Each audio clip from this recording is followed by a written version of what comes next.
Hey guys, it's Joey and this is my witchy vlog for the rune Ansuz. So I'm going to firstly recap a little bit just about the key ideas. So creative person, creative solution, communication with deity, messages, signs, conversation, listening rather than hearing, throat chakra. The spoken word, the taking of advice, acquisition of wisdom, open, unbiased advice, honest and helpful, or the reversed being trickery, lies, general deceit, someone wanting selfish gain, giving you advice which is more to do with their selfishness rather than helping you, the misuse of knowledge.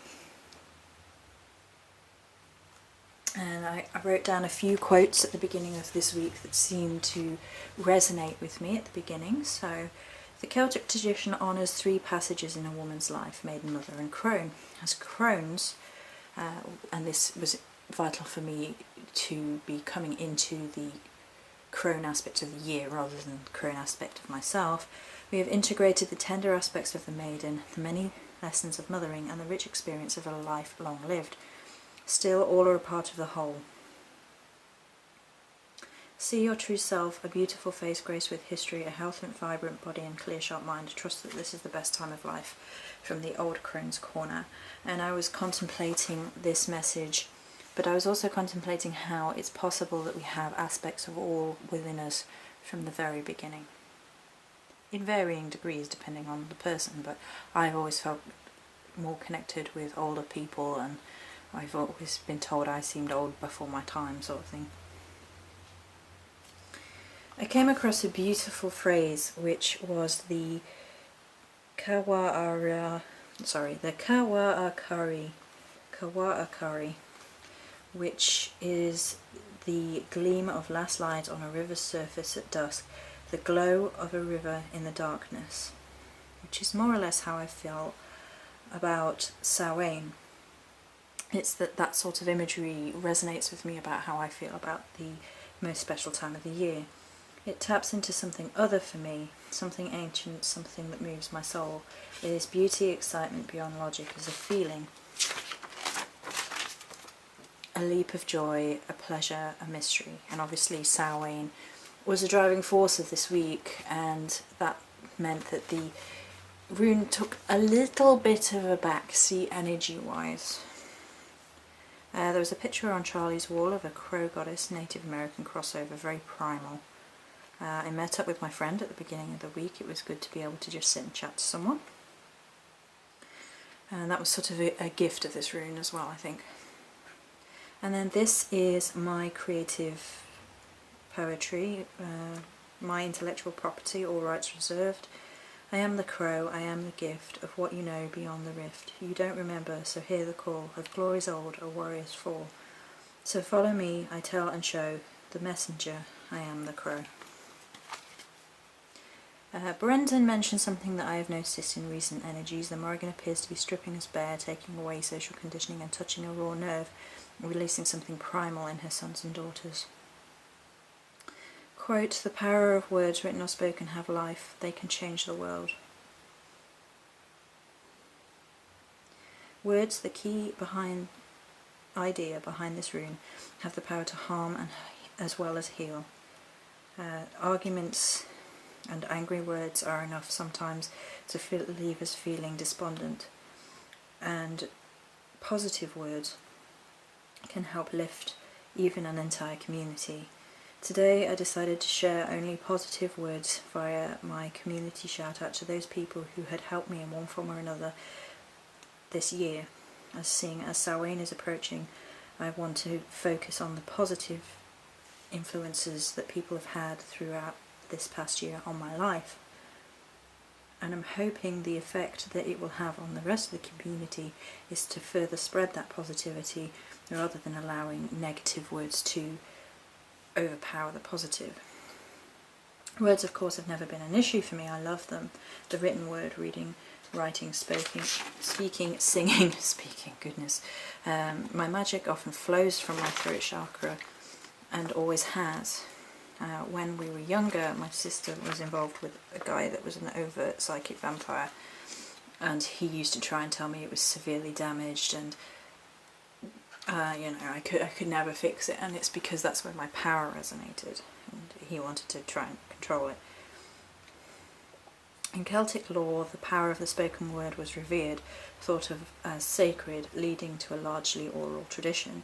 This connects back to last rune's message of the Celtic bards and swans.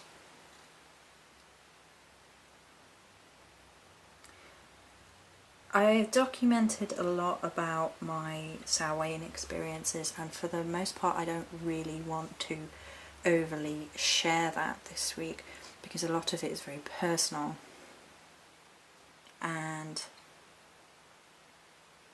I shared as much of the Samhain experience as I feel I wanted to on the Samhain video, so this video may be a little bit shorter than last week's or a little bit lacking in that respect, but I don't feel that a lot of the messages from Samhain are for anyone else but me. But I will note this: the power of noise, the power of a sound, a gasp, a breath, a word, the power it has to impact our soul and change everything. The overall energies of this rune this week, I think, was summed up by the card that Bella Strega pulled for me on Samhain. The words of other people resonating with your own life path. The mystery.